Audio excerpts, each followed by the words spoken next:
mundo ahí de las autoridades. Reclamé a control académico, al ingeniero, el técnico, al ingeniero Monroy, al decano, al subsecretario, a todo el mundo. Le dije, ¿por qué tenía tantos? Y ellos me dijeron, no, pues si usted tiene solo 225. Entonces, hay que colaborar un poco, ¿verdad? Les pido su colaboración, jóvenes. Bueno, entonces, vamos hoy a ver el tema ya en blanco y negro, ¿verdad? El tema de que les hablaba. Y y para eso me voy a valer de una presentación. Me voy a ayudar con una presentación, más bien dicho.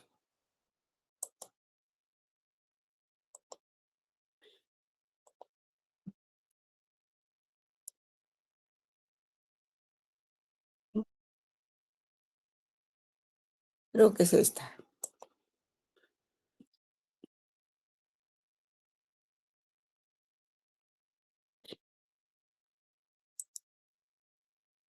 Ustedes recibieron los documentos que les envié, ¿verdad? Sí, licenciada. Ahí hay un Sí, documen licenciada. Sí, licenciada. ahí hay un documento, em, perdón, no, no es este.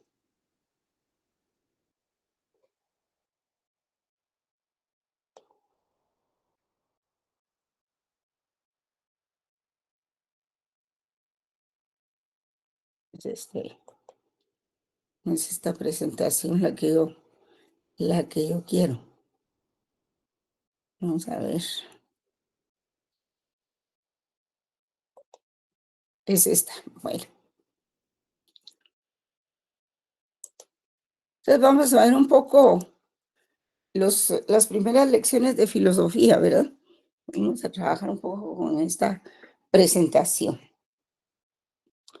Les hablaba aquel día de que la filosofía en general, pues, como pueden verlo ustedes, es el estudio de todo aquello que es objeto de conocimiento universal.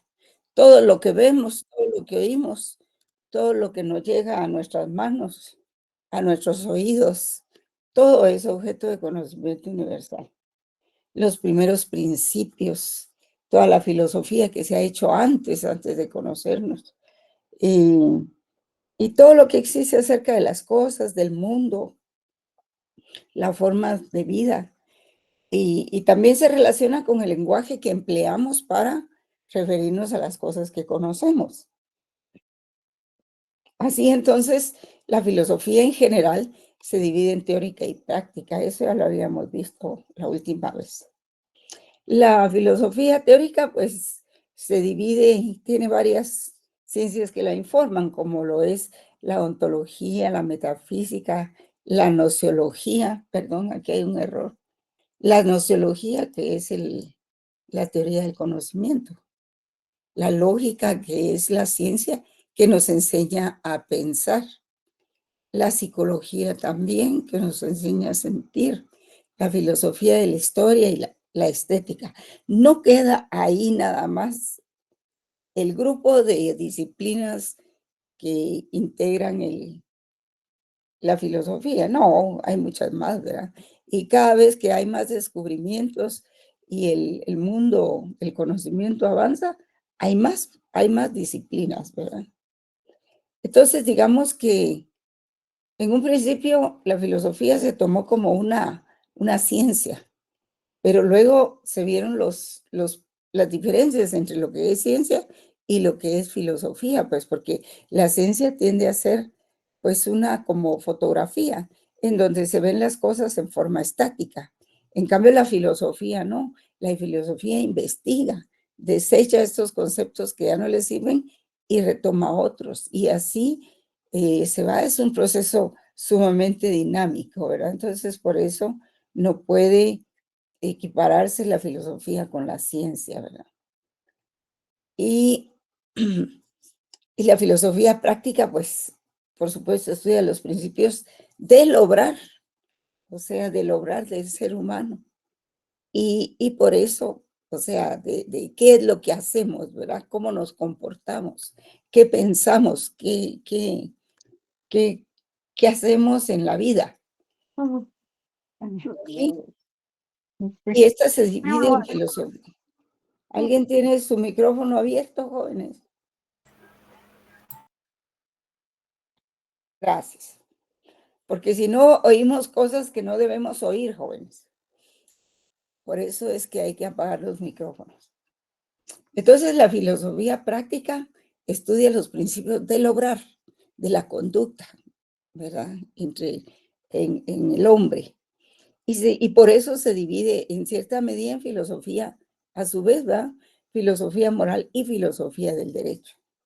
Y últimamente, pues, se han agregado otras disciplinas, como por ejemplo, la semiótica, la semántica, el estructuralismo, en fin, varias disciplinas que vamos a ir viendo poco a poco. Pero empecemos con las primeras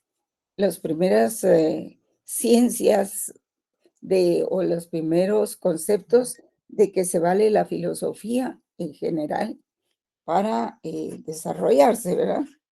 Y así, por ejemplo, ustedes saben que uno de los conceptos más sencillos era lo que todo el mundo decía, ¿verdad?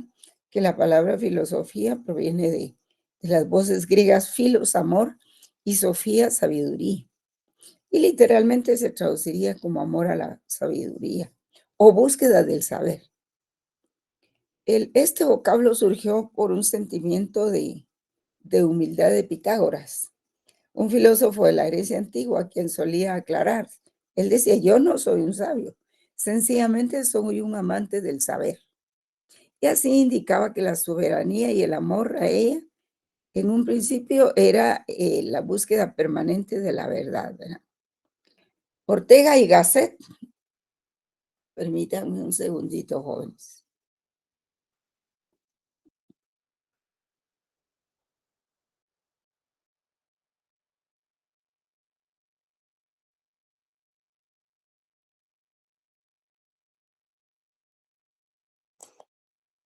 Ahí estamos. Es que tengo que admitir a varios. Ay, no, no, no. Es admitir a todos. Vamos a ver, aquí estamos. Bueno, ya con eso vamos con 234 alumnos.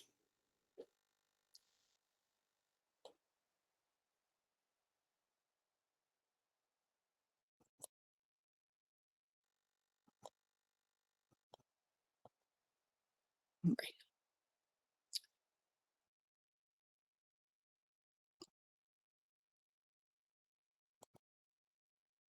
Entonces, tenemos algunas ramas del concepto de la filosofía, como lo son, por ejemplo, la metafísica, ¿verdad? Que atiende a todo aquello que meta, es decir, es antes de la física. O sea, eventualmente puede ser todo lo que es inmaterial, ¿verdad? Como el espíritu, como las actitudes. eh, para eso sirve la metafísica. Pero como yo les dejé a ustedes de tarea buscar en el diccionario y hacer un glosario de términos, por favor, búsquenme en este momento lo que es metafísica. Así damos una definición clara y concreta. Por favor, búsquenlo en su internet. Ahora con la inteligencia artificial podemos hacer maravillas.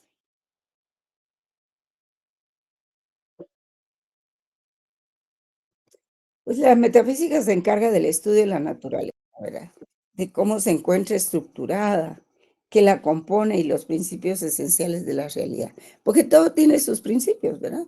Por ejemplo, si los cuerpos, por ejemplo, si el agua hierve a 100 grados, es porque tiene un principio. Y es un principio natural, ¿verdad? No es inventado. Eh, ¿Alguien lo tiene ya?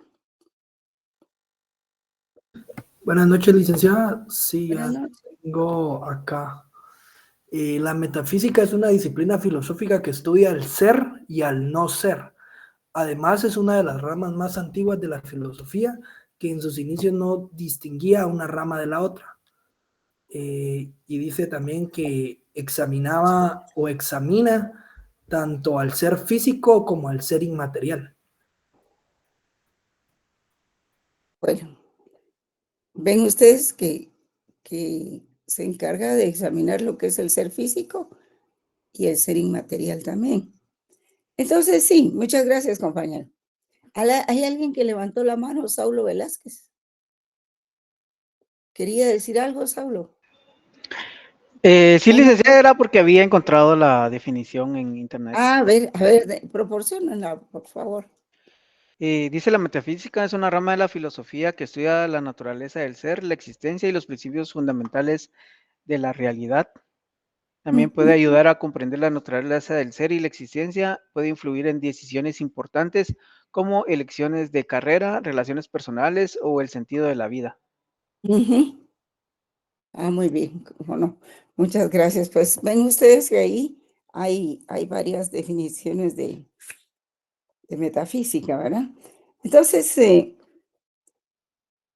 eh, también hay un objetivo de la metafísica, que es alcanzar una mayor comprensión empírica del mundo, tratando de conocer la verdad más amplia del porqué de las cosas.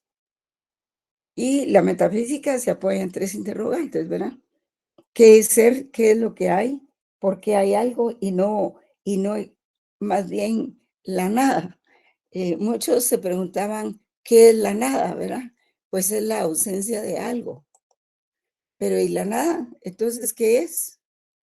Y la nada nadea, decía. ¿Verdad? Entonces, pues hay muchas cosas ahí. Em, lo cierto es que es una de las ramas que informa a la filosofía en general, ¿verdad? Vamos a pasar a la nociología. La nociología es una disciplina muy importante, quizá es toral, es la disciplina más toral para la filosofía en general. Algunos la dividen, ¿verdad? Por ejemplo, aquí este autor dice que la nociología se asocia con la epistemología. Y aquí está, al igual que la nociología, se enfoca en el estudio del conocimiento, ocupándose de problemas como los hechos de tipo histórico, psicológico y sociológico, que conducen a la obtención del conocimiento, así como los juicios por los cuales se les da validez o se los rechaza. Entonces dice que la nociología eh, posee tres clases de conocimiento. El primero dice es el conocimiento proposicional. Este conocimiento se encuentra relacionado con la proposición de saber qué. Por ejemplo, todos saben que 2 más 2 son 4.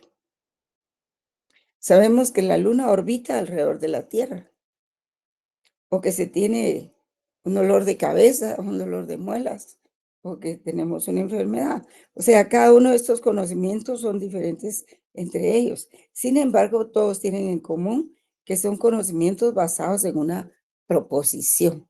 A ver, jóvenes, encuéntrenme la definición de proposición, por favor. Aquí no basta solo con mencionar las palabras, hay que saber de qué se tratan.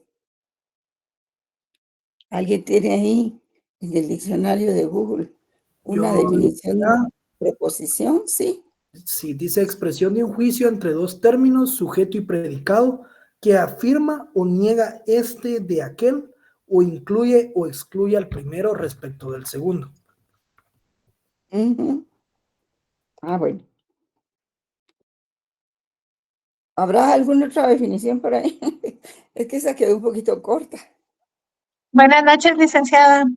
Buenas noches, compañera, mucho Fíjese gusto. que tengo otra definición que dice que en lógica una proposición es un enunciado que se puede evaluar como verdadero o falso. Ajá. En lingüística es una oración que se analiza desde el punto de vista semántico. ¿Podría repetir eso último si me hace el favor? Claro que sí. Dice que en lingüística es una noción que se analiza desde el punto de vista semántico. Ah, bueno, esa es una proposición. Bueno, sí, se utiliza mucho en gramática, ¿verdad? En gramática nos enseñan lo que son las proposiciones. Ahora bien, eh, el segundo conocimiento que tiene la nociología, dice aquí, es el conocimiento práctico. Vamos a ver a qué se refiere. Este conocimiento se encuentra vinculado a la expresión no saber qué, sino saber cómo. Y se obtiene al contar con las destrezas necesarias para realizar una acción. Por ejemplo, se dice que las personas saben cómo redactar una carta, saben cómo amamantar a un bebé o saben cómo andar en moto. Entonces, ahí ya estamos en otro nivel de conocimiento. Y el último es el conocimiento directo, que se encuentra vinculado con la expresión conocer. Y es aquel conocimiento que se obtiene de los entes. Por ejemplo, una persona dice que conoce a su perro, que conoce una canción, etcétera. Bueno, hay otras definiciones, miren, estas no son las únicas. Hay muchas definiciones de lo que es nociología, pero yo quiero decirles que en el proceso de conocimiento existen dos tipos de conocimiento, que es, por ejemplo, el conocimiento empírico, que es el conocimiento cotidiano, el conocimiento ordinario que le dicen, o sea, el conocimiento que nosotros practicamos todos los días, tenemos todos los días. Nos levantamos, tomamos nuestro carro, desayunamos, nos vamos al trabajo y vemos un montón de cosas en el tránsito. A veces hay accidentes, a veces no. Entonces, eso que nosotros hemos visto, pues es nuestro conocimiento cotidiano, lo que vemos por nuestros ojos, oímos y todo eso, que no requiere mayor análisis. A veces sí requiere un poco de análisis. O también el conocimiento que leemos en los periódicos, ¿verdad? Y también está el conocimiento eh, epistemológico. Entonces, el conocimiento cotidiano, el de diario, se llama doxa, ¿verdad? O conocimiento empírico.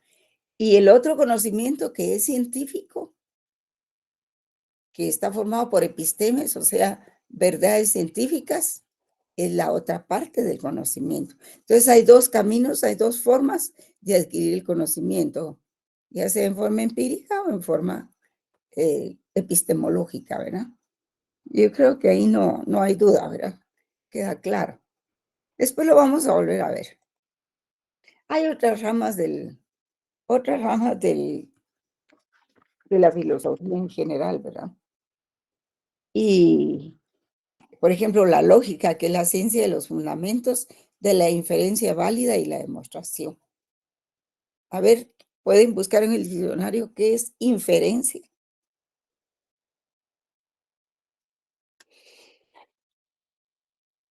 Lo estoy haciendo para acostumbrarlos a que siempre busquen los significados de las palabras. Si no, no Licenciada, avanzamos. ¿Sí? la inferencia es un proceso de razonamiento lógico mediante el cual se obtienen conclusiones a partir de información o premisas disponibles. En otras palabras, dice que es la capacidad de deducir o extraer información nueva a partir de lo que ya se conoce. Ah, muy bien, sí. Muchísimas gracias, sí. A eso está claro, ¿verdad? Nosotros inferimos que el curso de filosofía va a ser un poco difícil, probablemente, ¿verdad? O que el curso de filosofía eh, impone mucha lectura, ¿verdad? Esas son inferencias de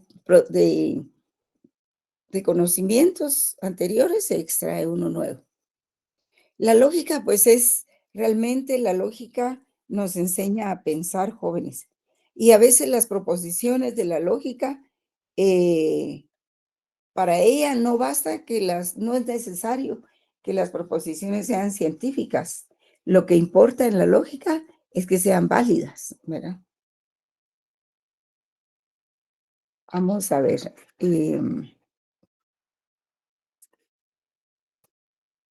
Se dice, por ejemplo, eh, yo quería plantearles lo que es el mito de la caverna.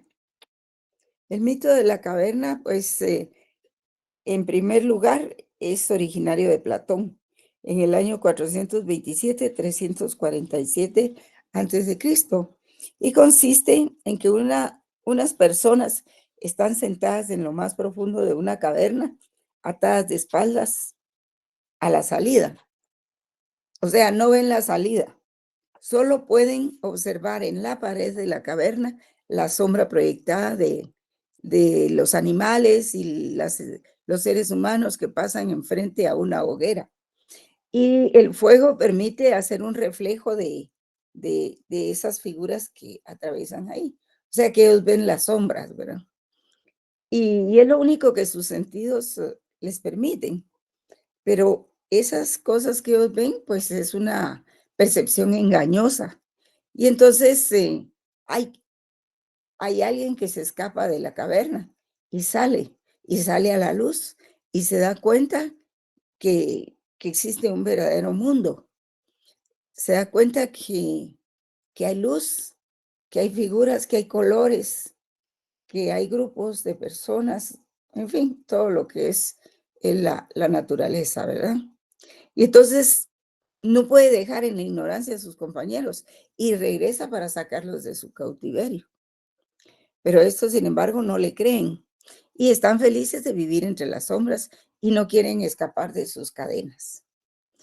Entonces, del mito de la caverna se puede colegir varios elementos, ¿verdad? Que los seres humanos somos prisioneros de falsas percepciones de la realidad. Por ejemplo, de todo lo que proyectan los medios de comunicación, las redes sociales. Algunas sí dicen la verdad, otras dicen mentira, que es la mayor parte para distraer la opinión pública, ¿verdad? Y estos nos presentan una realidad falsa y distorsionada. Y nosotros poseemos muchos prejuicios, además, o conocimientos que creemos que son verdaderos, pero que carecen de fundamento. Y que no queremos a veces luchar para romper nuestra propia ignorancia. Y, y pues estamos en una zona de confort. Yo aquí estoy bien, estoy en mi casa, tengo mi computadora, estudiando mi carrera y tengo mis ingresos, no tengo ningún problema. Pero afuera es donde está la verdadera realidad. Y todo el mundo piensa así, y por eso es de que, pues como dicen algunos autores, ¿verdad? eh, Fracasan las democracias, fracasan los pueblos, los gobiernos y todo, porque nadie quiere involucrarse. Y entonces la filosofía es un arma que nos puede liberar de esa prisión, de la ignorancia. Nos permite construir un pensamiento crítico que conduzca a descubrir la verdad y no a conformarnos con falsas ilusiones de los medios de comunicación o de nuestros propios prejuicios. Un momentito.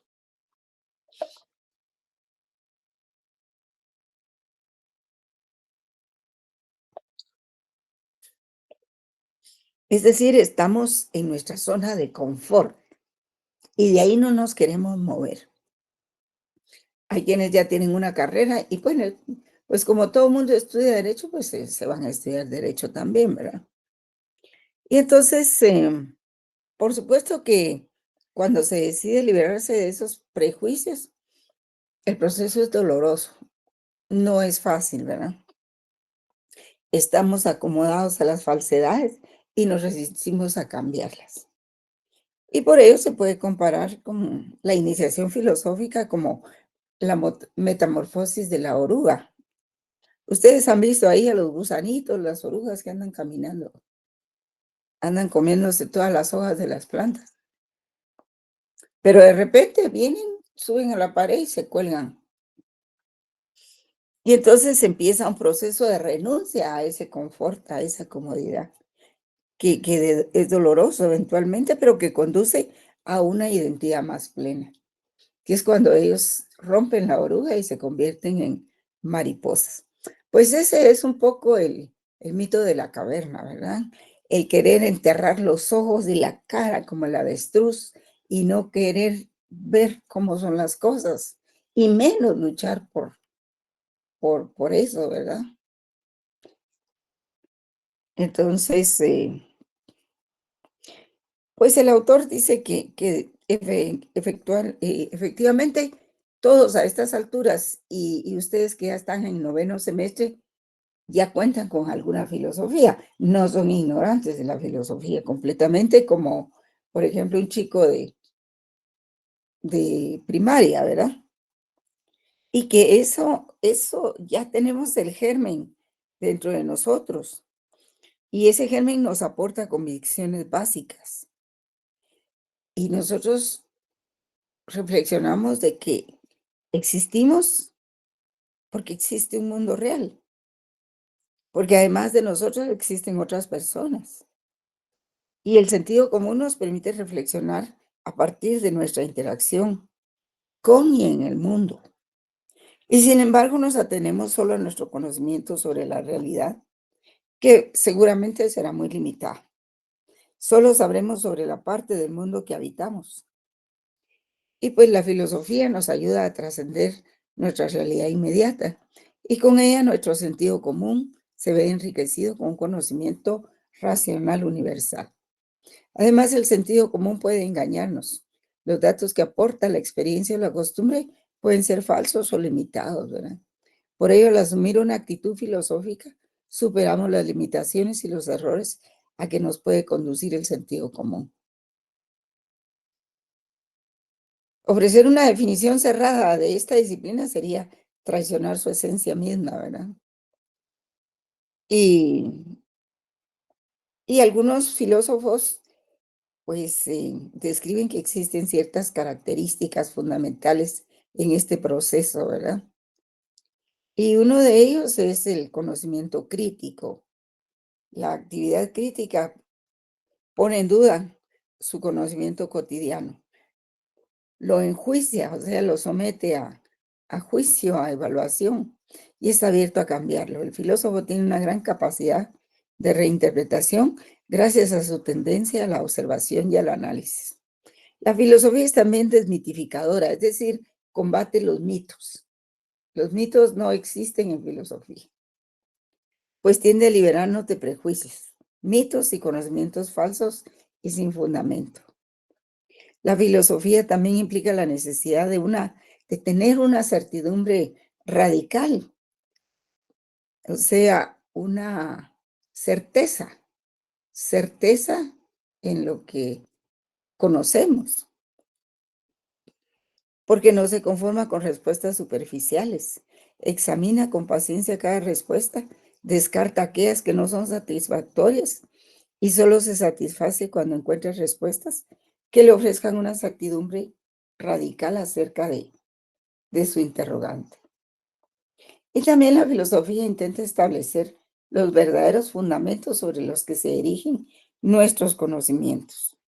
Trata de ofrecer una visión total o universal, aunque la interrogante surge de un hecho fortuito o causal al someterlo a una rigurosa contemplación y análisis que conduce poco a poco a respuestas que vienen a, ¿cómo podría decir yo? No es criticar, no es analizar, que vienen a someter a juicio los cimientos más profundos de la realidad. O sea, y todo esto nos ayuda a adquirir sabiduría. Y de lo anterior se deduce que la filosofía es una forma de praxis social. Aunque es especulativa y racional, encamina siempre sus meditaciones hacia la solución de problemas reales con los que se enfrenta el ser humano, ¿verdad? Entonces, hay un problema filosófico muy importante, jóvenes, que es el de la libertad. La libertad se ve asediada de muchas formas. No necesariamente es estar en prisión, ¿verdad? Es, es que nos acoquinan muchas cosas. A veces nuestros padres nos acoquinan con algunos prejuicios. O después cuando ya somos mayores, no queremos pasar de cierto nivel de crítica o de conocimientos. Y entonces, pues la lógica nos enseña a pensar, ¿verdad? Y de ahí se derivan otra serie de disciplinas como la ética. La ética es muy importante, jóvenes. Y precisamente voy a darle un giro a los trabajos de ustedes, porque creo que mejor vamos a organizar grupos de 5 y el trabajo que van a hacer es analizar sentencias de la Corte de Constitucionalidad. Cada grupo de 5 va a analizar una sentencia de acuerdo a lo que es la lógica, la ética, la moral, etcétera. Vamos a hacer ese trabajo mejor. Creo que es más productivo y les va a dejar mejores frutos a ustedes. Bien, también tenemos la ética, que se encarga del estudio de la moral, ¿verdad? ¿Cuántas faltas a la ética se han cometido en todos los actos de la administración, joven? ¿Cuántas? Y yo no digo que la administración sea perfecta, por supuesto que no, pero en su mayoría debería ser mejor, debería estar bien. El gobierno debería dirigir, pero, pero se ven tantas cosas. Entonces la ética se encarga del estudio de la moral, pero la moral aquí tiene algunas cuestiones que vamos a describir. Cuando se habla de la moral, generalmente, y esta es la diferencia entre moral y ética, generalmente nos referimos a la moral social. Por ejemplo, ¿qué pasa en nuestra sociedad? En general, no digo que algunos disientan, pero otros no. En nuestra realidad se rechaza el matrimonio homosexual, ¿verdad? La moral social nos dice que eso no lo permite nuestra sociedad, porque nuestra sociedad es muy conservadora, aunque hayan algunos que piensen lo contrario. Se trata de las mayorías. Esa es la moral social y a eso es que nos referimos en filosofía. A lo que piensa el grupo, ¿verdad? Por ejemplo, pues tampoco ninguno está, o casi ninguno está de acuerdo con la corrupción, a no ser que la practique, ¿verdad? Pero a todos nos cae mal que se hayan robado el dinero de las carreteras. ¿Por qué? Porque nos tienen aquí todos apretados, no tenemos cómo salir. Los que salen a las 8, se presentan a las 8 de la mañana, salen a las 5. ¿Por qué tienen que salir 3 horas antes? Y a esa hora no se puede desayunar, ¿verdad? Y muchas de las necesidades fisiológicas cuestan mucho en esa hora. Entonces estamos prisioneros y esa es otra forma de limitar la libertad, ¿verdad? Entonces vamos a ver que la ética puede ser social también, pero puede dividirse. La moral es lo que piensa el grupo, ¿verdad? La moral social. Y la ética se dirige más, también es social, pero se dirige más a lo que piensa el individuo, en su interior, hacia sus adentros. Y esto depende de los principios, de la educación, de la originalidad o de la legalidad que el individuo conozca. Y así va a ser su ética. Por ejemplo, si yo por ejemplo, sé que le debo 100 quetzales a mi vecino, me voy a poner de ejemplo, pero digo, sí, yo le debo 100 quetzales a mi vecina, pero como no me los ha cobrado, no se los voy a pagar, ¿verdad? ¿Es eso un comportamiento ético, jóvenes?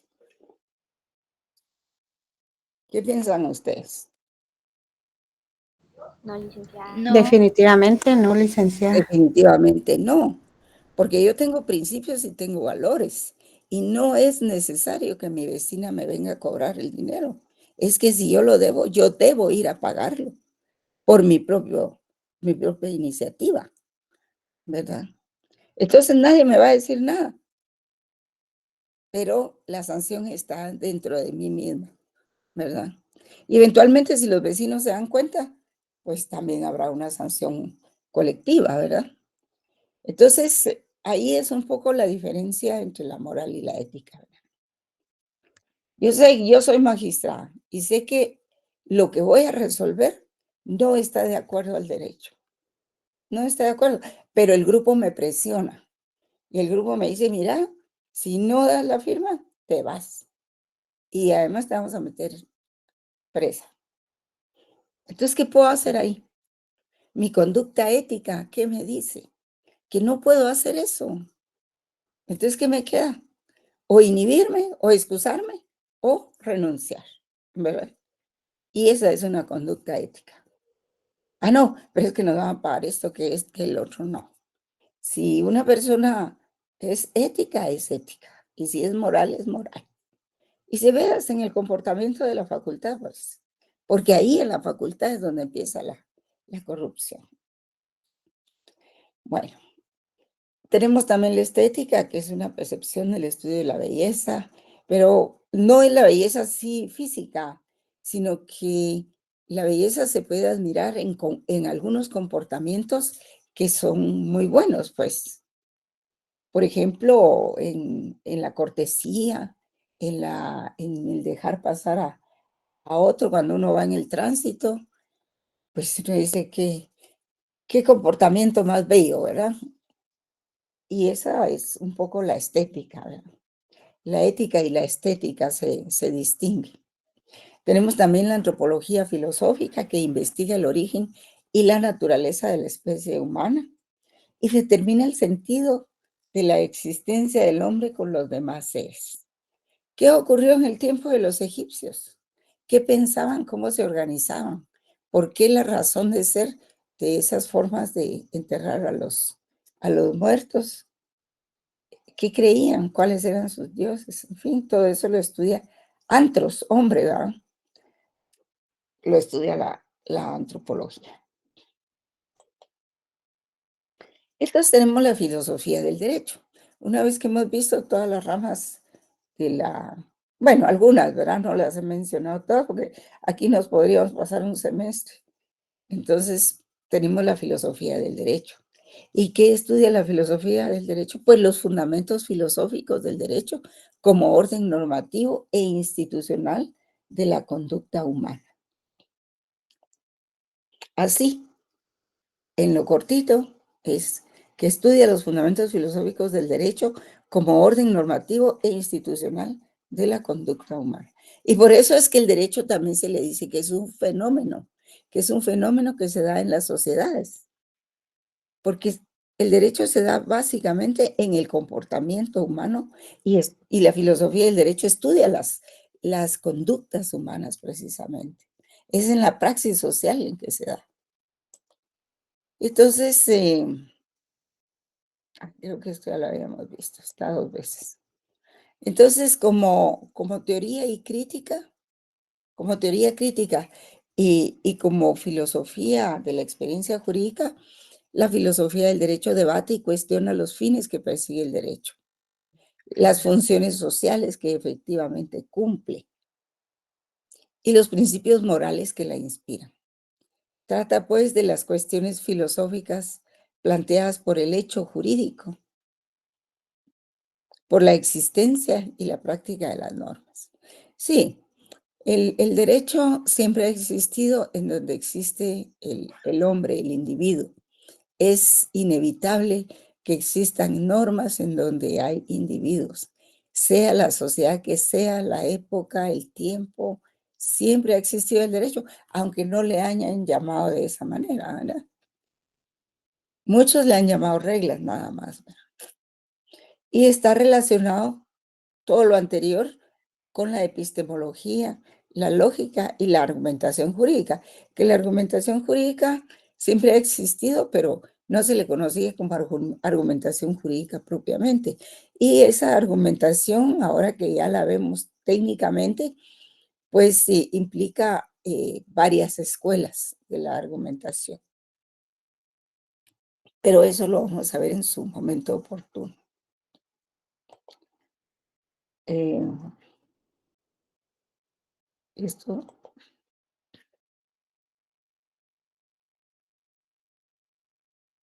también estudia en definitiva el pensamiento humano, especialmente en cuanto a los conceptos jurídicos y políticos. Sí, la filosofía del derecho se relaciona mucho con la filosofía política. La política también tiene su filosofía y ambas están interrelacionadas, pues. No es que sean lo mismo, por supuesto que no son lo mismo. La filosofía del derecho es la filosofía del derecho y la filosofía política es diferente. La filosofía política es la que se encarga de estudiar todos aquellos comportamientos con referencia al Estado y al poder público. Entonces, en cambio, la filosofía del derecho se acerca más a la comprensión del concepto de justicia, ¿verdad? También se acerca mucho al fundamento filosófico de los derechos humanos. Que en derecho natural, digamos, en el justnaturalismo, se conoce como la dignidad, ¿verdad? Y que alrededor de la dignidad, pues hay una cantidad de disposiciones legales, empezando por la Constitución, los convenios sobre derechos humanos, que según el artículo 46, me parece, tienen preeminencia sobre la Constitución, ¿verdad? Pero no se trata de que estén por encima de la Constitución, sino que cuando hay un convenio sobre derechos humanos que hay que aprobar y ratificar, pues la ratificación la hace el Congreso. Y esa ratificación se hace por medio de un decreto del Congreso, que es una norma ordinaria. Y así esa es la forma en que los convenios de derechos humanos entran a nuestro ordenamiento jurídico, por ese mecanismo. Y cuando los jueces dan sus sentencias, por ejemplo, en derecho laboral, los jueces, en todas las ramas del derecho, los jueces tienen que hacer invocación, tienen que basarse, fundamentarse en los convenios internacionales. Primero citan los convenios internacionales, luego citan la Constitución, luego las normas ordinarias en que fundamentan sus resoluciones, ¿verdad? Y ese, pues, es el fundamento filosófico de los derechos humanos. También en cuanto a la relación del derecho con la sociología, la antropología, la psicología, la moral, la ética, etc. Entonces, cuando nosotros conocemos todas esas ciencias que ya hemos visto, que es la ontología, que la ontología, pues, conoce el ser, las cosas,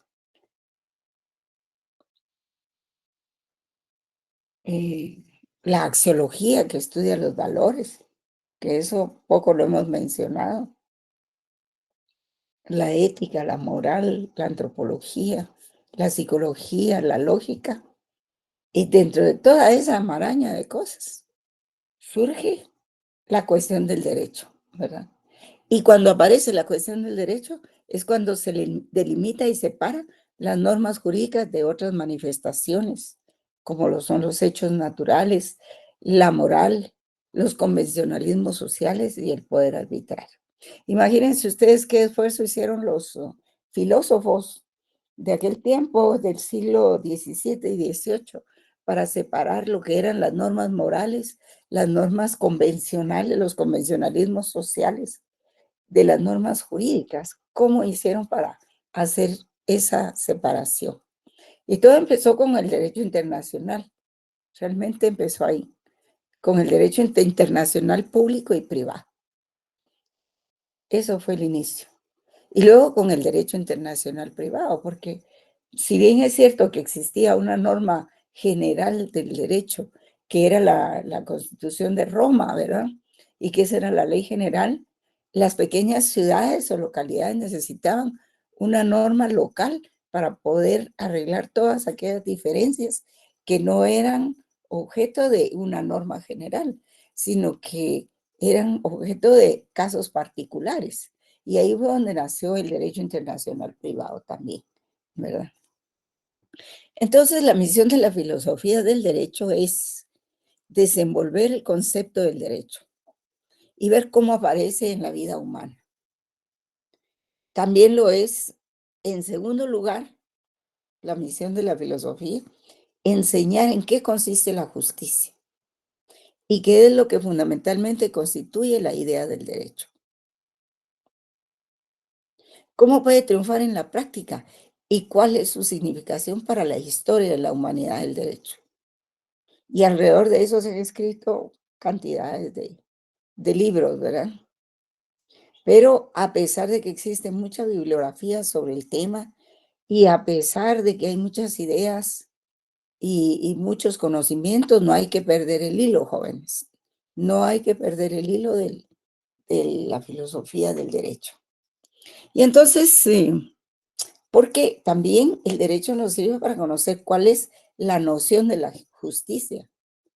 Porque si no nos encaminamos a esos valores, que es la noción de la justicia, en primer lugar, entonces, ¿qué estamos haciendo? ¿Hacia dónde vamos? Pues el derecho per se puede ser un conjunto de normas que no tienen nada que ver con la justicia, pero el derecho no es eso.